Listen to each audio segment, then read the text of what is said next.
জুতোর মালা পরিয়ে ঝাঁটা মারা বিজেপির দলীয় কর্মী সমর্থক এবং পঞ্চায়েত সদস্যের উদ্দেশ্যে সাংসদ মুখ খুললেন। নদিয়ার কৃষ্ণনগর 1 নম্বর ব্লকের রোড স্টেশন সংলগ্ন বিডিও অফিসে পঞ্চায়েত সমিতির স্থায়ী সমিতি গঠন রাজ্য বিজেপি সহসভাপতি তথা নদিয়ার রানাঘাটের বিজেপি সাংসদ জগন্নাথ সরকারের উপস্থিতি না থাকায় পঞ্চায়েত সমিতির স্থায়ী সমিতি গঠন করতে পারে না বিজেপি। তারপরে ক্ষোভে ফেটে পড়ে বিজেপির কর্মীরা গত শুক্রবার কৃষ্ণনগরের নদিয়া জেলার উত্তর বিজেপি কার্যালয়ের সামনে বিজেপির রাজ্য সহ সভাপতি তথা নদিয়ার রানাঘাটের বিজেপি সাংসদ জগন্নাথ সরকারের গলায় জুতোর মালা পরিয়ে ফ্লেক্স বানিয়ে ঝাঁটা এবং জুতো মেরে তার পদত্যাগের দাবি জানিয়ে ক্ষোভ দেখায়। এই বিষয়ে কৃষ্ণনগর 1 নম্বর ব্লকের পঞ্চায়েত সমিতির মেম্বার সুকেশ বিশ্বাস এবং স্মৃতি মণ্ডল তিনি জানিয়েছেন, রাজ্য বিজেপির সহসভাপতি তথা নদিয়া রানাঘাটের বিজেপি সাংসদ জগন্নাথ সরকার বুধবার কোনো কাজ না থাকা সত্ত্বেও তিনি উপস্থিত হননি। আমাদের খবর পেয়েছে তিনি বাড়িতেই ছিলেন এবং তিনি পার্টিকে ভালোবাসেন না এবং তিনি ভাটজাংলা পঞ্চায়েত সমিতির মেম্বার পূর্ণিমা বিশ্বাসকে কিডন্যাপ করেছে এবং বিভিন্ন অসামাজিক কাজের সাথে তিনি যুক্ত রয়েছেন এবং তিনি তৃণমূলের কাছ থেকে টাকা খেয়ে বলেন পঞ্চায়েত সমিতির স্থায়ী সমিতি গঠনে ভোট দিতে আসেনি। কৃষ্ণনগর 1 নম্বর ব্লকের মেম্বার তথা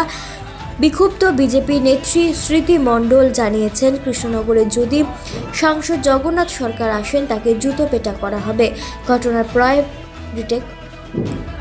প্রায় 3 দিন কেটে যাওয়ার পর সাংসদ মুখ খুললেন। এবার দলীয় কর্মী সমর্থকদের বিরুদ্ধে বিষোদ্গার করে তিনি বলেন, আমি বাড়িতে ছিলাম কিনা সে বিষয়ে দলের শৃঙ্খলা রক্ষা কমিটি তদন্ত করুক। সেদিন আমার স্ট্যান্ডিং কমিটি মিটিং ছিল, যার ফলে অনেক মানুষ উপকৃত হবে। যাদের ভোটে আমি জয়যুক্ত হয়েছি তাদের কাজ করাটা আমাদের কাছে প্রধান বিষয়।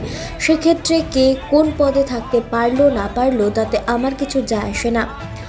আর যারা বিপ্লব করছে তারা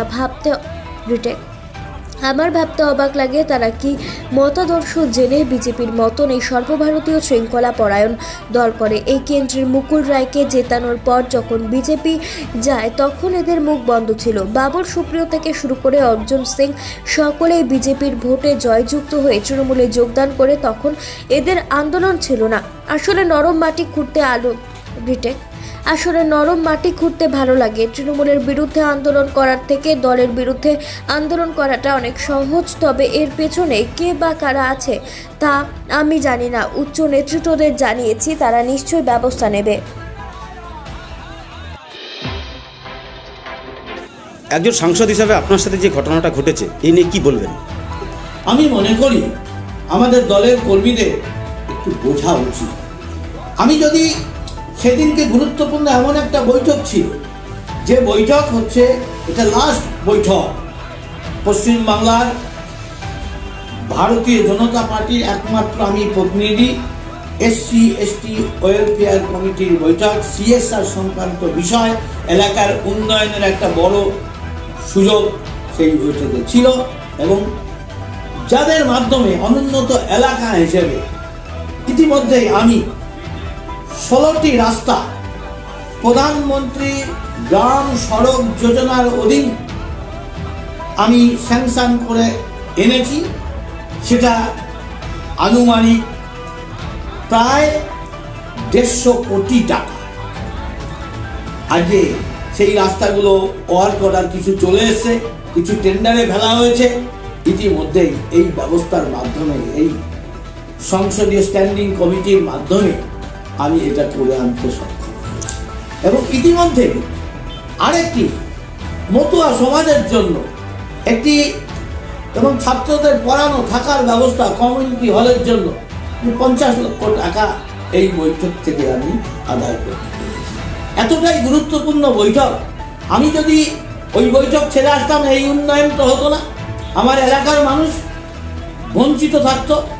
এবং শুধু তাই নয়, আমি আসলে পরে যারা আজকে চেঁচামেচি করছে ন্যূনতম একটা পোস্টের জন্য, আজকে আমি হাজির হলে নিশ্চিতভাবে আমি জানি ওই নির্বাচন ব্যবস্থা যখনই দেখতো যে বিজেপি জিতে যাচ্ছে আগের দিনের মতোই, সেদিনও ওটা নির্বাচনী ব্যবস্থা ক্যান্সেল যে হতো না তারা কেন এটা বুঝতে পারছে না? আজকে আমি মনে করি তারা দুঃখ পেয়েছে, দলকে ভালোবাসে, আমি তার সঙ্গে সমব্যথী, আমিও দুঃখিত। কিন্তু এই প্রশাসনিক ব্যবস্থার মাধ্যমে জেলা পরিষদ জয় একটাও দেয়নি, একটা দিয়েছে, তার বিরুদ্ধে আমরা কটা বিদ্রোহ করতে পেরেছি, কটা বিজেপির লোক।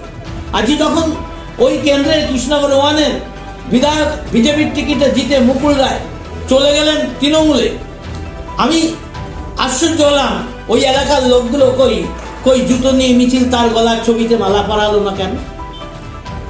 আমার তো মনে হয় কাজে বিক্ষোভ উচিত। আমরা দেখলাম আমাদের এমপি জিতে বাবুল সুপ্রিয় দল ছেড়ে চলে গেলেন, আমাদের টিকিটে জিতে অর্জুন সিং চলে গেলেন, কই তাদের তো কোথাও বিক্ষোভ দেখলাম না। আচ্ছা, একটা প্রবাদ আছে না, নরম মাটিতে বিজেপির বিরুদ্ধে বিজেপি বিদ্রোহ করতে ভালো পারে, মিডিয়ায় আসার জন্য সহজ পন্থা দেয়। এদের গলায় যদি চটির মালা পরাতো, এদের দুঃখ হলে আমি, কিন্তু এই জিনিস তারা যা করছে, দলের অভিভাবকহীন হয়ে গেছে মনে হচ্ছে রাজ্যটা। তাই রাজ্য অফিসে একই জিনিস চলছে, আজকে সেই সংক্রামক ব্যাধির মতো বিভিন্ন জায়গায় ছড়াচ্ছে। আমার কি অজুহাত, কি কারণে গেলাম না, আমার ব্যক্তিগত কারণে না হাজির হলে অভিযোগ ক্ষোভ প্রকাশ করতে পারে। আমার কোন বৈঠকটা গুরুত্বপূর্ণ সেটা আমি বুঝবো, আর এটা বুঝি বলেই ওখানে আমার থাকার দরকার ছিল। তো যেটা প্রকাশ্যে দেখা যাচ্ছে যে আপনাদের দলীয় কার্যালয়ের সামনে যে ঘটনাটা ঘটেছে, এবং তারা কিন্তু সরাসরি কিন্তু অভিযোগ করছেন আপনি তৃণমূলের কাছে বিক্রি হয়ে গেছেন, আপনারা কি দলীয়ভাবে কোনো পদক্ষেপ গ্রহণ করবেন আগামী দিনে? এটা তো আমার এখতিয়ার না, শৃঙ্খলা রক্ষা কমিটি, রাজ্য নেতৃত্ব যারা বুঝবে। আমার অপরাধ হলে আমাকে, আমার অপরাধ থাকলে তদন্ত কমিশন বসিয়ে তারা আমাকেও শাস্তি দিতে পারে। আর যারা করছে এটা দলের ক্ষতি করছে, তারা মোটেই দলের লোক আমি মনে করি না।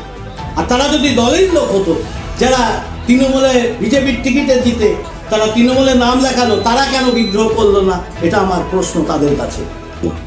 আগামী দিন আমি ভারতীয় জনতা পার্টি করি, এবং নট ফর সেল, ওই 20 কোটি নয় 200 কোটি টাকা দিয়েও জগন্নাথ সরকার বিক্রি হবে না। এবং এখানে পশ্চিমবাংলার একটা নতুন ইতিহাস তৈরি করে নিজের রেকর্ড নিজে ব্রেক করে এখানে আমাকে জনতা জিতাবে, এটা আমার মানুষের প্রতি বিশ্বাস।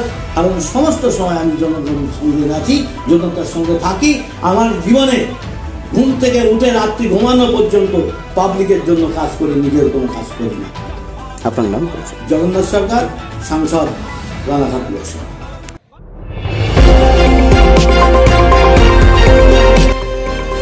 আমার বাংলা, সঙ্গে থাকুন, সঙ্গে রাখুন আমার বাংলা।